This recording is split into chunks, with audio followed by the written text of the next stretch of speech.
नंबला केशव राव, जिसे बसवराज के नाम से भी जाना जाता था, 70 वर्षीय जनरल सेक्रेटरी सीपीआईएम के, उसे एलिमिनेट करने के बाद अब पूरे नारायणपुर में जश्न मन रहा है और फोर्सेस के बहुत सारे ऐसे वीडियो सामने आ रहे हैं जिसमें डीआरजी पर्सनल बहुत ज्यादा सेलिब्रेट कर रहे हैं। लेकिन अब सेलिब्रेशन के बाद एक सबसे बड़ा सवाल यही उठता है कि आगे क्या नक्सलिज्म की रीढ़ की हड्डी पर वार हुआ है इस बार? आगे नक्सलिज्म का शेप किस तरह से मॉडिफाई होगा, इसका जवाब देने के लिए हमारे साथ सबसे ज्यादा अप्रोप्रिएट अगर कोई है इस पूरे देश में इसका जवाब देने के लिए, वो हमारे साथ मौजूद हैं। हमारे साथ आर के विद साहब मौजूद हैं। ये एक्सपर्ट है नक्सल अफेयर्स में और मैं चाहूंगी सर आप अपना इंट्रोडक्शन भी खुद ही दें, क्योंकि बहुत सारे लोग हैं जो एक्सपर्ट बन के सामने आ गए हैं कि हाँ हम नक्सलिज्म को बहुत अच्छे से जानते हैं, लेकिन आपकी जो पहचान है किस तरह से नक्सलिज्म से हुई और आपने अपने समय में किस तरह से उसका उपचार निकालने की कोशिश की थी, ये पहले अपना इंट्रोडक्शन दें सर, उसके बाद मेरा अगला सवाल। नहीं, मैं एक्सपर्ट तो नहीं कहूँगा अपने आप को, लेकिन यस, मैं आईजी बस्तर रहा हूँ। जब सलवा जुडूम स्टार्ट हुआ था उसके बाद 2006, 7, 8 में जब माओवाद जो है चढ़ाव की दिशा में था, जब एक्सपेंशन चल रहा था, उनकी ऑर्गेनाइजेशन मिलिटराइजेशन बढ़ रहा था, तो तब मैं वहाँ पर आईजी बस्तर था। हमारा इंफ्रास्ट्रक्चर उस समय कमज़ोर था, सिक्योरिटी का इंफ्रास्ट्रक्चर। तो हम लोग गवर्नमेंट के साथ मिलके कैसे स्ट्रेंथन करना है, कैसे फाइट करना है, उस पूरे प्रोसेस में इन्वॉल्व रहे। मैं आईजी दुर्ग रहा, उसमें भी राजनांदगांव और नीचे का इलाका जो अफेक्टेड था उसको डील किया हमने। I was ADG Naxal operation for 3-4 years. तो पूरे इलाके में ऑपरेशंस को लीड करने में हम रहे। तो उस दौरान जो भी इंफ्रास्ट्रक्चर आपने देखा है और जो भी गवर्नमेंट से, चाहे स्टेट रही हो चाहे सेंटर रही हो, इस पूरी जर्नी में मतलब हम उसके विटनेस आप कह सकते हैं रहे हैं। बाद में जो भी चार्ज हमको मिला, I was in charge of finance and technical services. उस दौरान भी माओवाद से निपटने के लिए इंफ्रास्ट्रक्चर कैसे स्ट्रेंथन कर रहे हैं, हमारा फोकस जनरली, क्योंकि छत्तीसगढ़ की ये समस्या मुझे लगता है मेजर समस्या यही है, तो पूरा फोकस जो है इस समस्या को डील करने के लिए पुलिस कर्मियों के कल्याण के लिए, वेलफेयर के लिए क्या किया जा सकता है, सरेंडर पॉलिसी बनाने में कैसे बेहतर की जा सकती है, इंफ्रास्ट्रक्चर कैसे बेहतर करें, डीआरजी का सैंक्शन हमने गवर्नमेंट से लिया। तो बहुत सारी ऐसी चीज़ें हैं जो हमने विटनेस की हैं, तो उनका नॉलेज है, बस वही शेयर करते हैं। सर आपने बात कही इंफ्रास्ट्रक्चरली चीजों को धरातल पर लाने में कहीं ना कहीं आपका बहुत बड़ा हाथ रहा है और आज उसी का रिजल्ट ईल्ड होते हुए हम देख पा रहे हैं। पहले बटालियन बहुत कम हुआ करती थी छत्तीसगढ़ में, जैसे कि आपने बताया कि 2005 के समय से ही बटालियन बहुत कम थी और अब उसके अपेक्षा अगर हम देखें तो बहुत ज्यादा मल्टीप्लाई हो चुकी है, जिसका हम खामियाजा ये देख रहे हैं कि जगह जगह पुलिस कैंप्स की शुरुआत हो रही है। हम बहुत आगे बढ़ रहे हैं, इन मतलब जो अनएक्सेसिबल एरियाज थे वहां पर भी जाकर अब फोर्सेस की मौजूदगी देखने को मिल रही है। तो सर उसी से ही रिलेटेड पहला सवाल तो मेरा यही है कि बसवराज के मौत के बाद अब क्या आगे किस हिसाब से नक्सलिज्म शेप होते हुए नजर आएगा?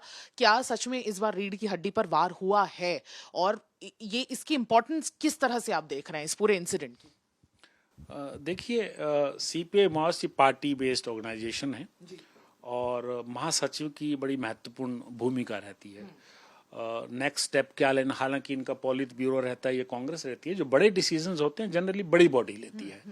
तो इनकी जो लास्ट कांग्रेस हुई थी, यूनिटी कांग्रेस बोलते हैं, वो 2007 में हुई थी। तो बड़े डिसीजन की हमको पार्टी को किस दिशा में ले जाना है, कौन से इलाके को आधार क्षेत्र में बदलना है, जिसमें उस समय बिहार, झारखंड और दंडकारण्य का 2 इलाके उन्होंने चुने थे कि इनको आधार क्षेत्र में, आधार क्षेत्र का मीनिंग मैं आपको समझाऊंगा कि आधार क्षेत्र में इसको तब्दील करना है और बाकी जिन स्टेट्स में भी इनका इन्फ्लुएंस था सभी शक्तियां उस दिशा में काम करेंगी। मतलब ये उनका जो मेन एजेंडा था ये वो था, इन इलाकों को आधार क्षेत्र में कन्वर्ट करने का और इसी में पीएलजीए को पीएलए में कन्वर्ट करना, गुरिल्ला वॉर को मोबाइल वॉर में कन्वर्ट करना, ये इसी के अंग थे। और ये 3 वेपन्स बोलते हैं वॉर के, कि पार्टी, आर्मी, यूनाइटेड फ्रंट, ये 3 चीज़ें, ये जादुई हथियार बोलते हैं अपनी क्रांति की, सो कॉल्ड क्रांति में।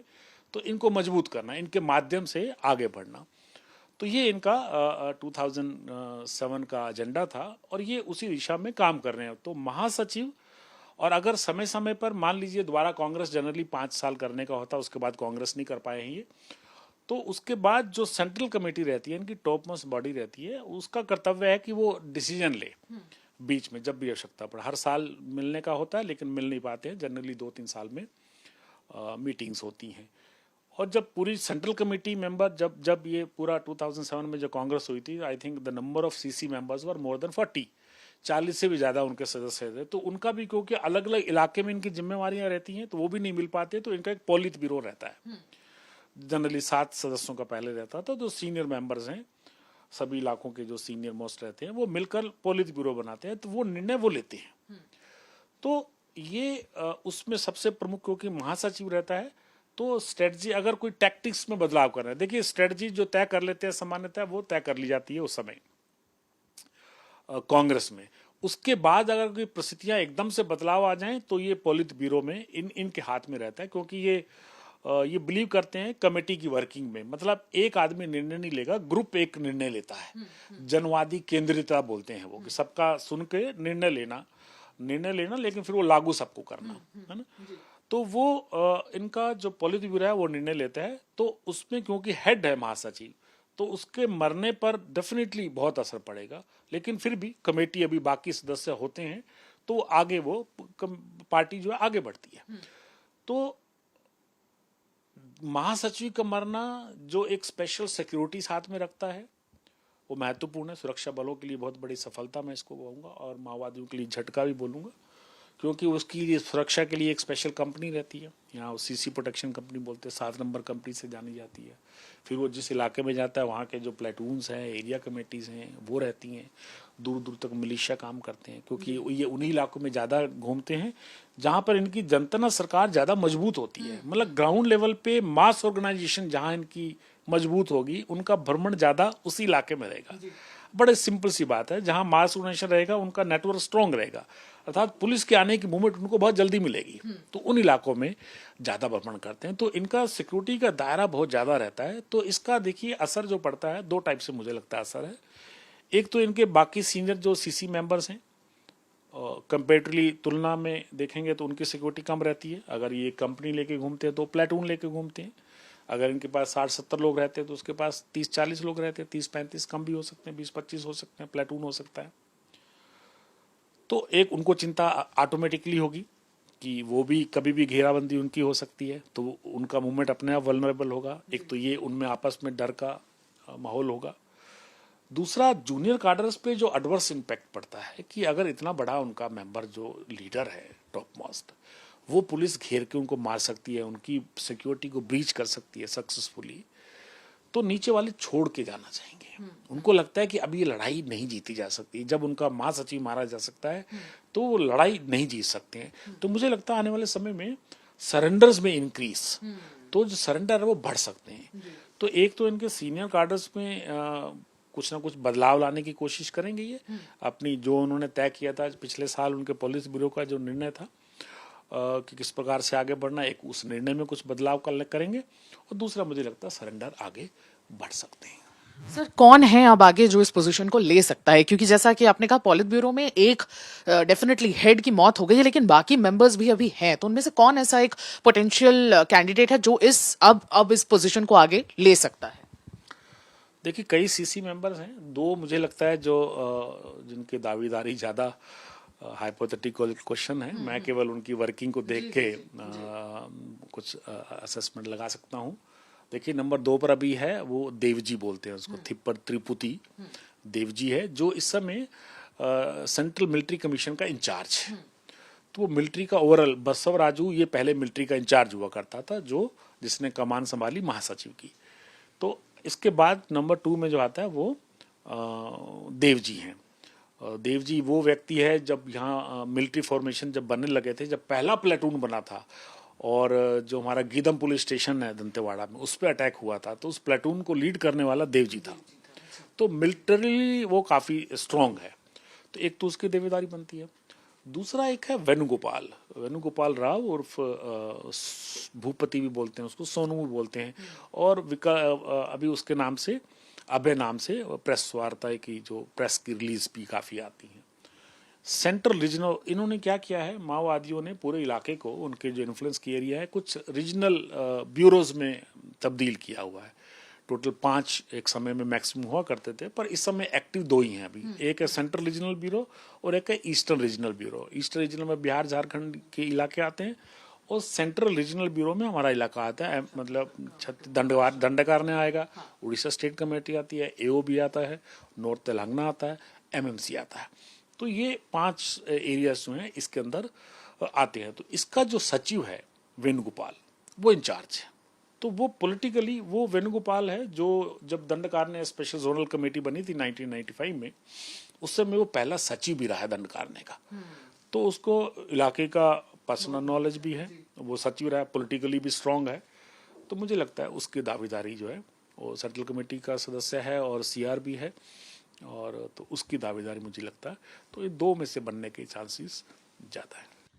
सर जो अब मैं वापस अपने उस फर्स्ट सवाल पे आऊंगी कि आपको क्या लग रहा है, क्या बहुत ज्यादा काम कर रहा है पुलिस कैंप्स का बहुत सारी जगह पे पहुंच पाना? क्या वही एक बहुत अच्छी स्ट्रैटेजी है? वैसे तो ऑपरेशनल चीजों की स्ट्रैटेजी ज्यादा ओपन नहीं करनी चाहिए, लेकिन जो सामने सामने हम उस पर डिस्कस कर रहे हैं कि पुलिस कैंप्स का जो जगह जगह अब ये जो इंफ्रास्ट्रक्चर डेवलप किया जा रहा है, करगट्टा हिल्स में ऑपरेशन था, 21 दिन चला, वहां पे भी यही किया गया कि लंबे वक्त तक लंबे वक्त तक थोड़ी सी एक्सेस करने की कोशिश की गई, फिर जहां जा रहे हैं वहां पे पुलिस कैंप बना के वहां पर रुका जा रहा है। तो आपको लगता है यही एक स्ट्रैटेजी है जो बहुत ज्यादा मेरे ख्याल से पुश बैक करने में मदद कर पा रही है?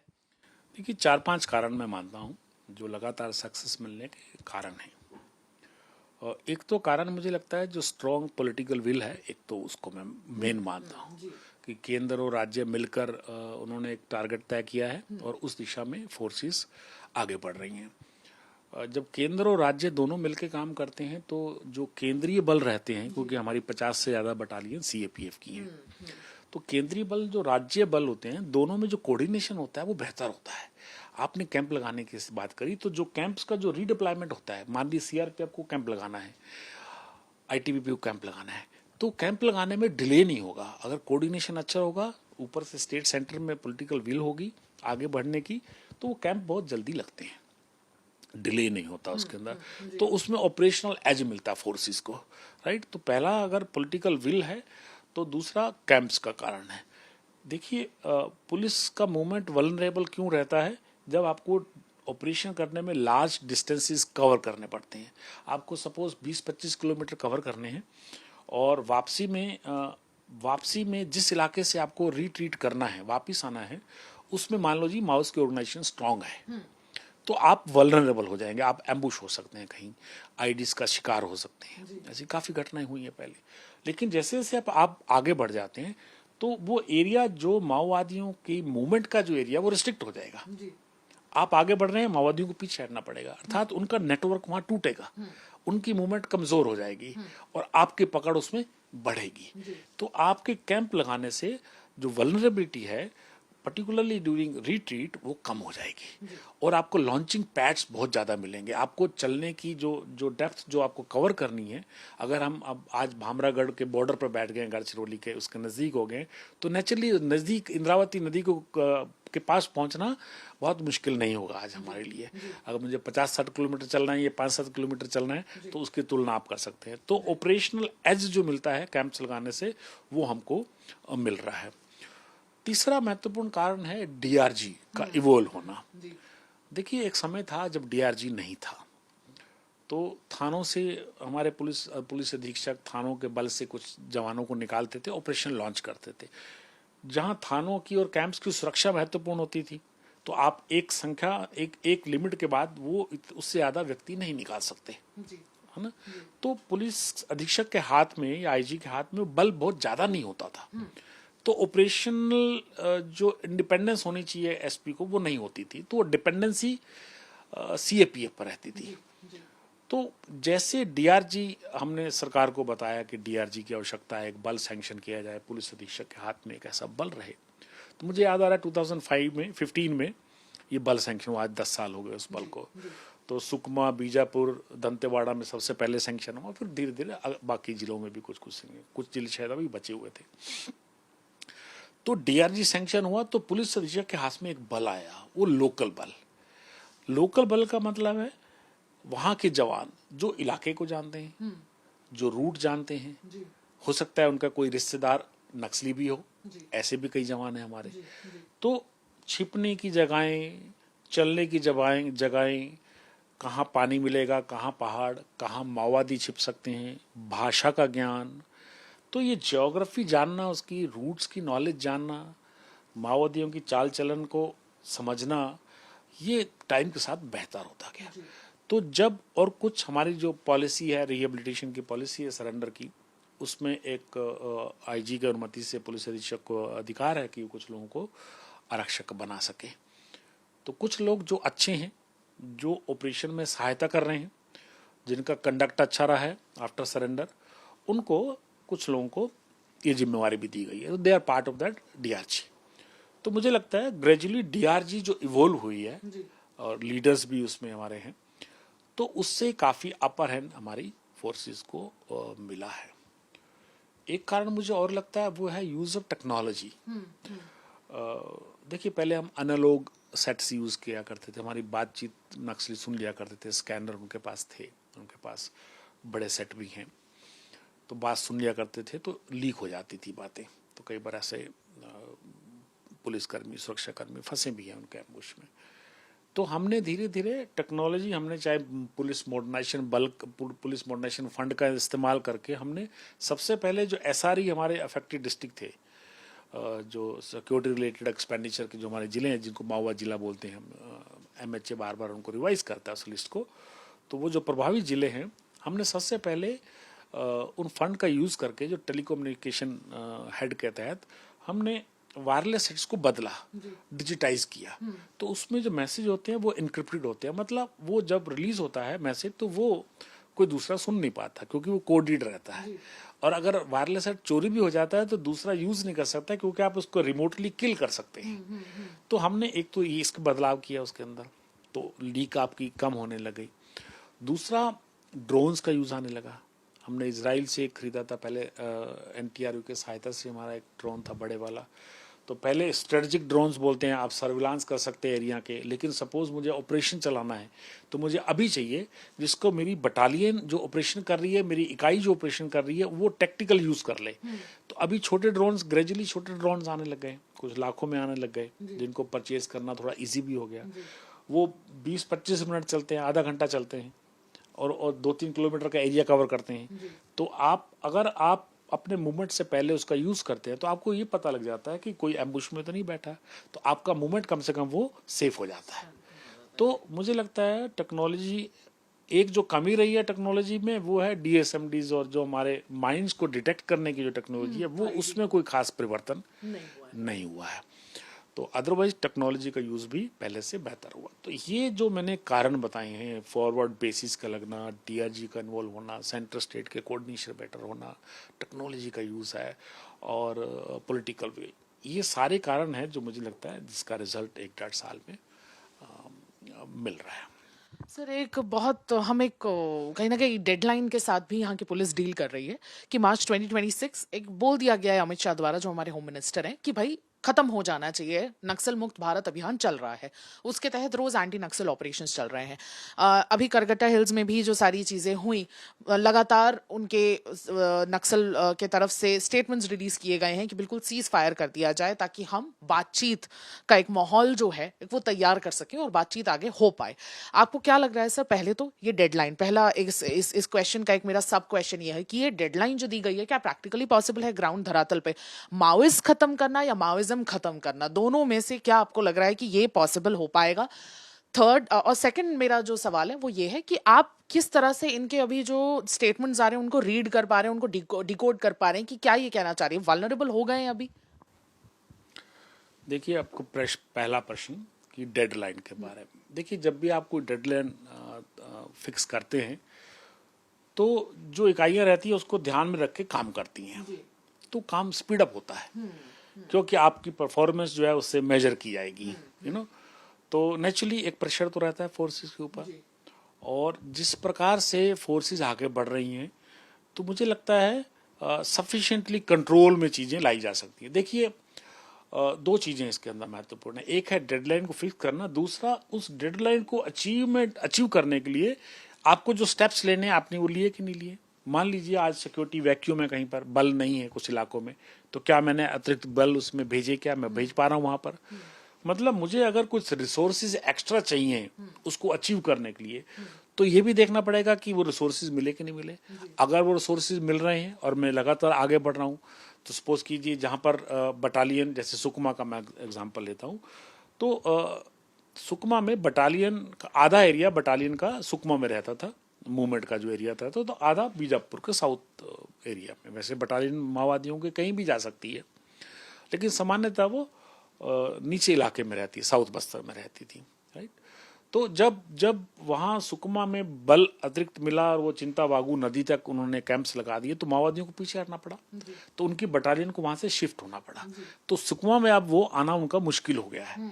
तो now they are beyond that Chintavagu river, right.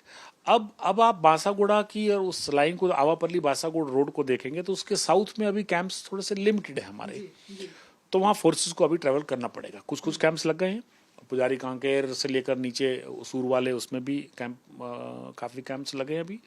Pamed को भी काफ़ी जोड़ दिया गया है। तो उस एरिया को कवर करने के लिए, चाहे वो हम रीडिप्लॉयमेंट से कर रहे हैं या एक्स्ट्रा फोर्स से कर रहे हैं, ये थोड़ा देखना पड़ेगा कि उस टारगेट को अचीव करने के लिए कि हम इतना मूवमेंट रिस्ट्रिक्ट कर दें कि हम अपना टारगेट भी अचीव कर लें, यू नो। तो इसीलिए मुझे ऐसा लगता है रिसोर्सेज के साथ अगर हम आगे बढ़ रहे हैं तो सिचुएशन को कंट्रोल काफ़ी हद तक लाया जा सकता है। अब मैं एंड करने वाली बात पे अभी आपसे आगे बात करता हूँ कि सफिशिएंट कंट्रोल में लाएंगे तो मुझे लगता है संतोषजनक परिणाम जो है मैं मानूंगा इन ऑपरेशंस का। नाउ माओइस्ट और माओइज्म, देखिए माओइज्म तो विचारधारा है। सीपीआई माओइस्ट की अगर आप उनका सेंट्रल एजेंडा देखेंगे तो वो है कि पॉलिटिकल पावर को कैप्चर करना। देखिए उनका ये मानना है, वो माओ की विचारधारा से प्रभावित हैं, और माओ का ये कहना था कि सत्ता को जो हासिल करना है वो संसदीय मार्ग से नहीं करना है, वो संघर्ष से करना है, वो सशस्त्र संघर्ष से करना है, अर्थात वॉर के माध्यम से ही सत्ता को हासिल करना है। ये उनकी कोर आइडियोलॉजी है। उसके लिए जो वेपन्स मैंने 3 बताए कि उसको यूज करेंगे, पार्टी, आर्मी और सबको करेंगे। तो मुझे ऐसा लगता है ये भारत में जो भी उन्होंने सेमी कॉलोनियलिज्म और सेमी इंपीरियलिज्म जो क्लास स्ट्रक्चर माओवादियों ने माना है इंडिया का, मुझे लगता है उसमें कहीं ना कहीं उन्होंने गलती की है। और हमारे देश में आर्म स्ट्रगल के माध्यम से पावर कैप्चर करना मुझे तो इम्पॉसिबल लगता है। तो ये उस आइडियोलॉजी में कभी संभव नहीं हो पाएंगे। कुछ लोग ऐसा मानते हैं। तो विचारधारा को अगर किल करना है तो जो वो कारण बताते हैं कि हमारा देश का जो क्लास स्ट्रक्चर कैसा है, तो वो क्लास स्ट्रक्चर हमारे शासन के लोग कैसे मानते हैं उसको वो जानना ज़रूरी है। उस स्ट्रक्चर में एक बेसिक माओवादियों का ये मानना है कि आर्थिक सामाजिक असमानताएं बहुत हैं। कुछ लोग बहुत अमीर हैं, कुछ बहुत गरीब हैं। उससे मुझे लगता है बहुत ज़्यादा लोग नकार नहीं पाएंगे इस बात को। तो असमानता तो कम करनी होगी। तो जो सोशो इकोनॉमिक फैक्टर्स हैं, मुझे लगता है अगर उसको धीरे धीरे उसको वो एड्रेस हो जाते हैं और ये गैप जो है ये कम हो जाता है, तो मुझे लगा विचारधारा जो है वो जो इंडिया का जो क्लास स्ट्रक्चर है वो ग्रेजुअली चेंज होगा, तो विचारधारा अपने आप किल हो जाएगी। तो विचारधारा तो हथियारों से किल नहीं कर सकते, तो माओइस्ट को कर सकते हैं, माओइज्म को नहीं कर सकते हैं। तो विचारधारा की लड़ाई एक पैरेलल चलेगी। वो आपको ज़मीनी लेवल पे काम करके जो क्लास है लोगों का उसमें इम्प्रूवमेंट करके आपको क्लास स्ट्रक्चर बदलनी पड़ेगी। और जहाँ तक कि माउस की बात है, माउस के अगर उन्होंने हथियार उठाए हुए हैं तो हथियार का जब हथियार से फोर्सेस दे रही हैं, तो जो कानून परमिट करता है, मुझे लगता है वो लड़ाई लड़नी पड़ेगी। या तो माओवादी अपने हथियार छोड़ेंगे या वो इतना हार जाएंगे, इतना पीछे हट जाएंगे कि उनको हार माननी पड़ेगी, और नहीं तो तब तक फोर्सेस लड़ने के लिए तैयार है, आगे बढ़ते रहेंगे। तो एक वैचारिक जीत हो सकती है सर, ये कहा जा सकता है? मैंने बोला कि देखिए क्लास स्ट्रक्चर जो है वो बड़ी पॉसिबल डेफिनेटली है। आप थ्योरी की बात करें तो पॉसिबल है, प्रैक्टिकली कितना समय लगेगा ये कहना मुश्किल है। लेकिन क्लास स्ट्रक्चर धीरे धीरे बदल रही है, इसमें भी कोई दो राय नहीं है। सरकार की जितनी भी स्कीम्स हैं, चाहे आप उसमें कमियां निकाल सकते हैं, कोई डेफिशिएंसी हो सकती है उसके अंदर, लेकिन धीरे धीरे अंदर पहुंच रही हैं। तो क्लास का स्ट्रक्चर बदलने में समय लग सकता है, लेकिन अगर सरकारों का कमिटमेंट है तो वो स्ट्रक्चर बदलेगा। वो स्ट्रक्चर बदलेगा तो माओइज्म की जो आइडियोलॉजी है वो ऑटोमेटिकली फेल हो जाएगी। लेकिन मार्च 2026 एक प्रैक्टिकल समय कहीं ना कहीं नहीं लगता। नहीं, माओइज्म के लिए नहीं है। हाँ। अभी बात जो है वो माउस, देखिए आर्म्ड माउस की बात में मुझे लगता है जो हमारे फोर्स लड़ाई कर रहे हैं वो आर्म कार्डर से लड़ाई कर रहे हैं, आर्म कार्डर से कर रहे हैं। और वो भी मुझे लगता है एक एक को चुन के मारना, मतलब एनकाउंटर होना उनका प्रैक्टिकली समय बताएगा कितना संभव है कि नहीं है। पर पीछे हट जाते हैं अगर वो, उनको मालूम है कि वो सत्ता हासिल नहीं कर सकते हैं, ये समझ उनको आ जाती है। अगर लगातार लॉसेज उनके हो रहे हैं, सीनियर उनके लीडर्स मारे जा रहे हैं, जो उन्होंने पहले निर्णय लिया था, जो लास्ट पॉलिट ब्यूरो का उनको निर्णय था 1 साल पहले का, उनका ये निर्णय था कि वो ऑलरेडी टेम्परेरी रिट्रीट की स्थिति में है, पीछे हट की स्थिति में है। लेकिन उन्होंने इसमें ये भी लिखा था अपने रेजोल्यूशन में कि जहां पुलिस कमज़ोर होगी, जहां सुरक्षा बल कमज़ोर होंगे, वो वहां हमला करेंगे, चाहे वो फ्लैंक्स में हो, चाहे रिट्रीट के दौरान हो। लास्ट ईयर एक घटना उन्होंने की थी, हमारे 9 पुलिसकर्मी शहीद हो गए थे। तो मुझे लगता है ये समय आ गया है, या और समय में आ जाएगा बहुत जल्दी, कि वो यूनिलेटरल विड्रॉ कर लें। वो अपनी अस्थायी रूप से, स्थायी रूप से हार मान जाएंगे तो मुझे थोड़ा डाउट लगता है, क्योंकि वो आइडियोलॉजी की बात है, जैसे मैंने कहा। लेकिन अभी जिस प्रकार की उनका जो लॉस है और फोर्सेस का जो हावी होना है, तो मुझे लगता है वो पीछे हट सकते हैं। वो हार मान के यूनिलेटरली एक तरफा पीछे हट सकते हैं। सर मेरा एक आखिरी, ऑटोमेटिकली वो मुझे लगता है शासन और प्रशासन और पुलिस की वो जीत होगी। सर मेरा एक आखिरी सवाल है। एक ये सवाल भी बहुत ज़्यादा कहीं ना कहीं वो हो रहा है कि छत्तीसगढ़ में अबूझमाड़ हम पहुंच गए हैं, जो पहले एक्सेस नहीं किया गया था। वहां पर इनको बहुत ज़्यादा स्ट्रेंथ थी, क्योंकि वहां के लोकल्स, डेवलपमेंट नहीं था, तो वहां के लोकल्स को इनके लिए कन्विंस करना बहुत आसान था। तो जैसा कि आपने कहा, अबूझमाड़ जैसे एरिया में भी अब भेद कर पा रहे हैं हम। अब ये भी बताया जा रहा है कि इनका दूसरा एक बेल्ट भी है जो थोड़ा सा शायद स्ट्रेंथन हो रहा है, छत्तीसगढ़ को छोड़ के शायद अदर स्टेट्स की तरफ भी अब ये आगे बढ़ रहे हैं। तो ऐसे कौन से एरियाज जो अब यहाँ से अगर निकल रहे हैं तो दूसरी जगह जा रहे हैं, ऐसे कौन से एरियाज हैं? मैं वापस आता हूँ उसी बात पे जो इनका पिछला निर्णय था। उन्होंने स्पष्ट तो नहीं लिखा उसके अंदर, लेकिन इतना जरूर लिखा है कि अपने कार्डर्स को बचाने के लिए वो कुछ कार्डर्स को दूसरे राज्यों में भेज देंगे, क्योंकि वो डिफेंस के मोड में, वो लड़ना नहीं चाहते। वो नहीं चाहते कि उनके कार्डर बड़ी संख्या में एनसर्कल हो जाएं। हालांकि 30-40 मर रहे हैं अभी भी, लेकिन फिर भी कुछ कार्डर्स को बचाने के लिए उन्होंने नाम नहीं लिखा किस राज्यों में भेजा है। लेकिन मुझे लगता है उड़ीसा स्टेट कमेटी है, एमएमसी है, इलाका है, तेलंगाना भी हो सकता है। तो ये इलाके हैं आसपास के जहां अभी गुरिल्ला लड़ाई उतनी तेज नहीं है, जहां घटनाएं नहीं हो रही है। तो हो सकता है कुछ सुरक्षित ठिकाने। आपने देखा होगा कि गरियाबंद में एक एनकाउंटर हुआ था साल की शुरुआत में, जिसमें इनका सीसी मेंबर मारा गया था। तो एक इशारा ये हो सकता है कि कुछ काडर उधर वहां पर ट्रांसफर हुए हो, सीसी मेंबर और कई लोग और उसके अंदर मारे गए थे। तो आसपास के राज्यों को भी थोड़ी नजर बना के रखनी होगी, चाहे मतलब सीआरबी के जो सेंट्रल रीजनल ब्यूरो के दंडकारण्य के अलावा जो जोन है, चाहे वो एओबी हो, चाहे वो एमएमसी हो हमारा, चाहे उड़ीसा स्टेट कमेटी हो, और चाहे तेलंगाना हो, इनको भी थोड़ा सा इस पे नजर रखनी होगी कि कार्डर्स कुछ बचने के लिए इधर उधर अगर शिफ्ट हुए हो तो। बहुत बहुत शुक्रिया सर, बहुत सारी जानकारी आपने हमें दी कि किस तरह से मार्च 2026 का टारगेट तो दिया गया है, लेकिन उसे अचीव करने के लिए ग्राउंड में भी बहुत ज़्यादा लेग वर्क लगेगा। हम आर्म्ड फोर्सेस से तो लड़ रहे हैं, लेकिन आइडियोलॉजिकल वार हम कहाँ कितना कर पा रहे हैं और उसमें कितने वक्त तक चेंजेस आएंगे, ये सबसे बड़ा सवाल है। तो मार्च 2026 एक डेडलाइन ज़रूर है मोटिवेट करने के लिए, लेकिन एक्चुअल में प्रैक्टिकली ये पॉसिबल आइडियोलॉजिकल वॉर जीतने के बाद ही हो पाएगा, ये बात अभी साफ है। मैं सुमी केवल पटेल, वीडियो जर्नलिस्ट राघवेंद्र पांडे के साथ, छत्तीसगढ़ से आज तक।